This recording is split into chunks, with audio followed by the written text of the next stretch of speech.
Il faut bien reconnaître que Garou peut se vanter d'une carrière dont peu d'autres artistes peuvent se targuer. Pourtant, ce n'est pas le genre de l'homme de 50 ans, qui revient en France pour une série de concerts et un album hommage à Joe Dassin. Le chanteur a, pour l'occasion, accordé une interview à nos confrères du Parisien. Une entrevue durant laquelle le glorieux artiste est revenu sur ses débuts tonitruants dans la comédie musicale à succès Notre-Dame de Paris, la célébrité qui en a découlé et les changements que cela a engendré dans son quotidien.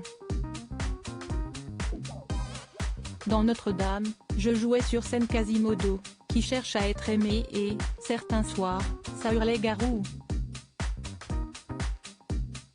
On ne voyait plus le personnage que j'interprétais. Quand je sortais de la salle, c'était l'hystérie.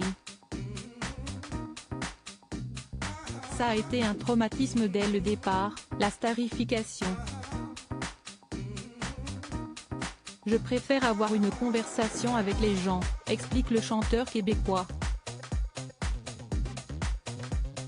Une façon de dire que le succès, lorsqu'il arrive très tôt dans une carrière, peut complètement dérégler le parcours d'un artiste et faire perdre la notion de la réalité. J'ai commencé par le sommet avec le triomphe de Notre-Dame. Comme si on m'avait déposé directement en haut d'une montagne en hélicoptère. Je vois beaucoup d'artistes qui cherchent à rester en haut coûte que coûte. Moi, j'ai choisi de descendre à ski, pour voir ce qu'il se passe autour de moi. Et en bas, il y a le chalet où le tire-fesse pour remonter. Personnellement, je préfère boire un coup au chalet, argumente-t-il pour développer son propos. Je suis tout seul et ça me va très bien, d'autant plus qu'il n'a jamais vraiment apprécié les séances photos avec les fans ou les dédicaces. Je n'aime pas ce genre de demande, ma grand-mère vous adore, on peut faire une photo, avoir un autographe? Je n'ai jamais été à l'aise avec ça, avance-t-il.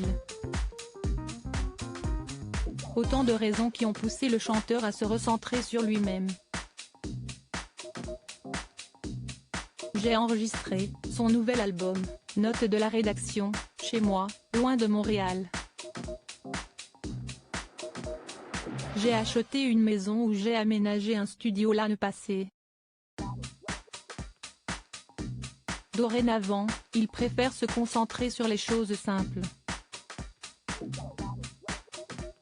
J'ai enchaîné 5 jours de promotion à Paris et je rentre dans ma maison, je mets de l'huile dans la tronçonneuse pour couper du bois et je monte sur mon tracteur. Je suis tout seul et ça me va très bien, déclare-t-il. Un moyen de confirmer que son idylle avec Stéphanie Fournier, avec qui il est resté 11 ans durant, est bel et bien derrière lui.